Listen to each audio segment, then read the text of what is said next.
नमस्कार, स्वागत है आपका आज के ताजा और बड़ी समाचारों में। तो आइए जानते हैं खबरों को एक एक करके। अगर इससे पहले कि आप हमारे चैनल पर नए हैं तो चैनल को सब्सक्राइब करके ऑल नोटिफिकेशन बिल को जल्दी से दबा दें ताकि आने वाले सभी लेटेस्ट न्यूज की जानकारी मिलती रहे। पश्चिम बंगाल में चुनावी रैली को संबोधित करते हुए पीएम मोदी ने सीएम ममता बनर्जी पर की जोरदार हमला। जी हां, आपको बता दें कि पश्चिम बंगाल में एक चुनावी जनसभा को संबोधित करते हुए पीएम नरेंद्र मोदी ने कहा कि शिल्प, बिजनेस, चाकरी, निवेश, यहां तक कि टीएमसी सरकार की प्राथमिकता में ही नहीं है। दीदी की टीएमसी सिर्फ तोलाबाजी में एक्सपर्ट हैं। दीदी की टीएमसी कटमनी सिंडिकेट में एक्सपर्ट हैं। दीदी की टीएमसी भाजपा कार्यकर्ताओं की हत्या में एक्सपर्ट हैं। इसके बाद पीएम मोदी ने कहा कि जिन मुस्लिम बहन बेटियों ने दीदी को इतना प्यार दिया उनके साथ तो दीदी ने बहुत ही बुरा किया। भाजपा सरकार ने 3 तलाक की प्रताड़ना से मुक्त करने के लिए सख्त कानून बनाया, लेकिन दीदी मुस्लिम बहनों के ही विरोध में खड़ी हो गई। पीएम मोदी ने कहा कि बहन बेटियों के साथ जघन्य अपराध होते रहे, दीदी चुप रही। जो सरकारी प्रकल्प बनाए वो भी किसी को आधे अधूरे पहुंचे, कटमनी देकर पहुंचे, किसी को आज तक लाभ नहीं मिला। दीदी आप सब जानती थी, लेकिन तब भी आप चुप थी। पीएम मोदी ने कहा कि आदरणीय दीदी, याद रखिए ये 2021 का बंगाल है। इसके बाद पीएम मोदी ने कहा कि आदरणीय दीदी, याद रखिए यह 2021 का बंगाल है। अब आपको लोकतंत्र से खिलवाड़ करने नहीं दिया जाएगा। आप बंगाल के लोगों को डराने की, उनमें भय फैलाने की जितनी कोशिश कर रही हैं, उतने ही ज्यादा लोग आपको हराने के लिए एकजुट हो रहे हैं।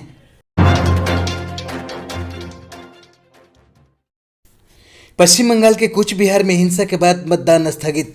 टीएमसी ने पीएम मोदी पर लगाया साजिश का आरोप। जी हां, आपको बता दें कि पश्चिम बंगाल में विधानसभा चुनाव के लिए चौथे चरण के मतदान के दौरान जमकर हिंसा देखने को मिली। कूच बिहार जिले के शीतलाकुची में पोलिंग बूथ स्टेशन पर जमकर गोलियां बरसी हैं। यहां पर अब तक 6 लोगों की जान चली गई है। शीतलकुची में बूथ नंबर 126 पर गोलीबारी में 5 लोगों की मौत हो गई है। घटना के बाद केंद्रीय चुनाव आयोग ने संज्ञान लेते हुए फिलहाल इस बूथ पर मतदान को स्थगित कर दिया है। इसके साथ ही आयोग ने बंगाल के मुख्य निर्वाचन अधिकारी से विस्तृत रिपोर्ट मांगी है। उधर इस घटना ने राजनीतिक तूल भी पकड़ लिया है। तृणमूल कांग्रेस ने केंद्र सरकार पर साजिश का आरोप लगाया है। उधर मुख्यमंत्री ममता बनर्जी भी घटनास्थल का दौरा करने पहुंचेंगी। आपको बता दें कि कूच बिहार की घटना पर जिले के पुलिस अधीक्षक देवाशीष धर की माने तो एक आदमी की तबीयत खराब हुई और वो बेहोश हो गया। बूथ के सामने उसका इलाज चल रहा था। उस समय अफवाह फैल गई कि सीआईएसएफ के जवानों ने उसे मारा पीटा है।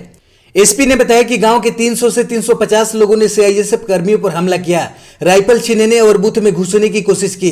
इस दौरान सीआईएसएफ ने फायरिंग की।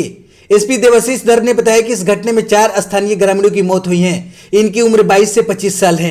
उधर कूच बिहार में हिंसा को लेकर सियासी बवाल शुरू हो गया है। बीजेपी के खिलाफ टीएमसी और ममता बनर्जी हमलावर हो गई हैं।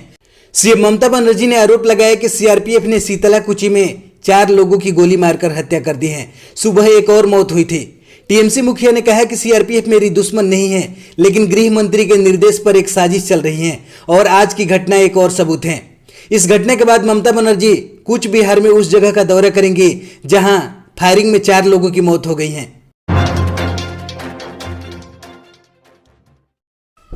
बिहार में बिजली उपभोक्ताओं को बड़ी राहत। अब स्मार्ट मीटर के लिए नहीं लगेगी सिक्योरिटी मनी। जी हां, आपको बता दें कि बिहार में लग रहे स्मार्ट बिजली मीटर में लोगों को अलग से सिक्योरिटी मनी नहीं देनी होगी। जिन उपभोक्ताओं का पहले से बिजली मीटर लगा है वहीं सिक्योरिटी मनी स्मार्ट मीटर में भी एडजस्ट हो जाएगी। बिहार विद्युत विनियामक आयोग ने उपभोक्ताओं को यह राहत दी है। आपको बता दें कि बिजली कंपनी की ओर से सिक्योरिटी मनी को लेकर विनियामक आयोग के समक्ष एक याचिका सौंपी गई थी।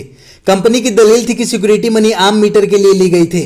स्मार्ट मीटर के लिए सिक्योरिटी मनी का अलग से प्रावधान होना चाहिए। कंपनी ने अप्रैल 21 में इस व्यवस्था को लागू करने का अनुरोध किया था, लेकिन आयोग ने कंपनी की इस याचिका को खारिज कर दिया।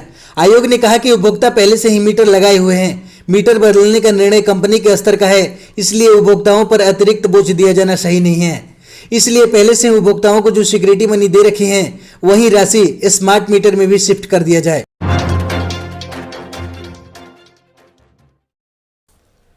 टीटीडी बोर्ड का दावा, बताया तिरुमाला ही है भगवान हनुमान का जन्म स्थान, जल्द पेश करेंगे सबूत। जी हां, आपको बता दें कि तिरुमाला तिरुपति देवस्थानम यानी टीटीडी ने कहा है कि वह यह जल्दी साबित करने के लिए ऐतिहासिक और प्रासंगिक सबूत प्रदान करेगा कि आंध्र प्रदेश के चित्तूर जिले में भगवान वेंकटेश्वर के निवास स्थान तिरुमाला ही भगवान हनुमान का जन्म स्थान है। टीटीडी के कार्यकारी अधिकारी के.एस. जवाहर रेड्डी ने कहा कि हम यह साबित करने के लिए एक पुस्तिका के रूप में समिति की रिपोर्ट लाएंगे कि भगवान हनुमान वास्तव में अंजनाद्रि में पैदा हुए थे, जो तिरुमला की 7 पहाड़ियों में से एक हैं, जो पूर्वी घाट के शेषचलम पहाड़ी श्रृंखला का हिस्सा है। आपको बता दें कि मंदिर का प्रशासन तेलुगु नव वर्ष 13 अप्रैल को एक पुस्तिका के रूप में एक दस्तावेज जारी करने के लिए तैयार हैं, जिससे यह साबित किया जा सकेगा कि अंजनाद्रि तिरुमला की 7 पहाड़ियों में से एक अंजनाद्रि को भगवान हनुमान का जन्म स्थान कहा जाता है। सोनिया गांधी का पीएम मोदी पर आरोप, बोली पीएम मोदी के कारण पूरे देश में वैक्सीन की कमी। जी हां, आपको बता दें कि कांग्रेस पार्टी की अंतरिम अध्यक्ष सोनिया गांधी ने शनिवार को कांग्रेस शासित राज्यों के मुख्यमंत्रियों के साथ बैठक में आरोप लगाया कि नरेंद्र मोदी सरकार ने कोरोना महामारी में कुप्रबंधन किया और टीके का निर्यात कर देश में इसकी कमी होने दी। उन्होंने बैठक में यह भी कोरोना के संक्रमण के प्रसार से निपटने के लिए सख्त कदम उठाने तथा साथ ही कमजोर तबकों की मदद करने की जरूरत है। वीडियो कॉन्फ्रेंस के माध्यम से हुई बैठक में कांग्रेस के पूर्व अध्यक्ष राहुल गांधी भी मौजूद थे। आपको बता दें कि केंद्र सरकार पर निशाना साधते हुए सोनिया गांधी ने कहा कि हमें सबसे पहले भारत में टीकाकरण अभियान पर ध्यान केंद्रित करना चाहिए और इसके बाद टीके का निर्यात करना और दूसरे देशों को तोहफे में देना चाहिए। हमें इस बात पर जोर देना होगा कि जिम्मेदार व्यवहार हो और बिना किसी अपवाद के कोविड संबंधी दिशा निर्देशों एवं सभी कानूनों का पालन किया जाए।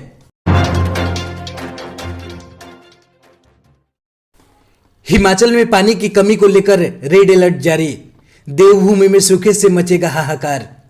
जी हां, आपको बता दें कि हिमाचल कई तरह के खतरों का सामना कर रही है। कोरोना के साथ साथ अब पीने के पानी की कमी ने रेड अलर्ट जारी किया है। बीते 1 साल में औसत से कम बारिश हुई है और बर्फ के दीदार भी कम हुए हैं।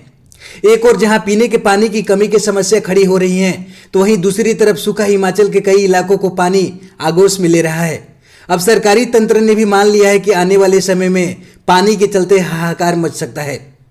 कैबिनेट मंत्री सुरेश भारद्वाज का कहना है कि जल शक्ति विभाग की प्रेजेंटेशन ने ये बताने के लिए काफी है कि समस्या कितनी बड़ी है। नल जल सूख सकते हैं, टैंकरों के जरिए प्रदेशों की बड़ी आबादी की प्यास बुझानी पड़ सकती है। बीते साल कम बारिश और कम बर्फबारी के चलते जल स्रोतों में पानी कम हो गया है। प्राकृतिक स्रोत भी पूरी तरह से रिचार्ज नहीं हो पाए हैं, जिसके चलते अभी से ही सूखे की आहट सुनाई देने लगी है। दिल्ली में 12 अप्रैल से शुरू होगा 6ठा सीरो सर्वे। वैक्सीन ले चुके लोगों के भी लिए जाएंगे सैंपल। जी हां, आपको बता दें कि राजधानी दिल्ली में कोरोना संक्रमण की स्थिति का आकलन करने के लिए सीरो सर्वे का 6ठा चरण सोमवार यानी 12 अप्रैल से शुरू होने जा रहा है। इसमें दिल्ली में कोरोना की स्थिति का विस्तार पूर्वक विश्लेषण किया जा सकेगा। इस बार भी पिछले सर्वे में जितने ही सैंपल लिए जाएंगे। इसके बाद आपको बता दें कि स्वास्थ्य विभाग के एक अधिकारी के मुताबिक जनवरी में 5वां सीरो सर्वे हुआ था। इसके 2 माह बाद अगले चरण का सर्वे किया जाना था, जो कि अगले सप्ताह सोमवार से शुरू होगा। आपको बता दें कि इस सर्वे के लिए भी national centre for disease control यानी एनसीडीसी की तरफ से जारी उन्हीं नियमों और दिशा निर्देशों का पालन किया जाएगा जिनका पिछले 5 सर्वे में किया गया था। सभी वार्डों से 28,000 सैंपल लिए जाएंगे। इसके बाद आपको बता दें कि इस सर्वे के लिए 12 अप्रैल से लेकर 22 अप्रैल तक लोगों के सैंपल इकट्ठे किए जाएंगे। जिन लोगों के सैंपल 5वें सर्वे में लिए जा चुके हैं, उनमें से भी कुछ लोगों के सैंपल फिर से लिए जाएंगे, ताकि यह देखा जा सके कि उनके अंदर एंटीबॉडी मौजूद है या नहीं। हमारे चैनल पर बने रहने के लिए बहुत बहुत धन्यवाद। दी गई जानकारी से अगर आप संतुष्ट है अथवा नहीं, अपनी राय कमेंट बॉक्स में जरूर दें। जय हिंद।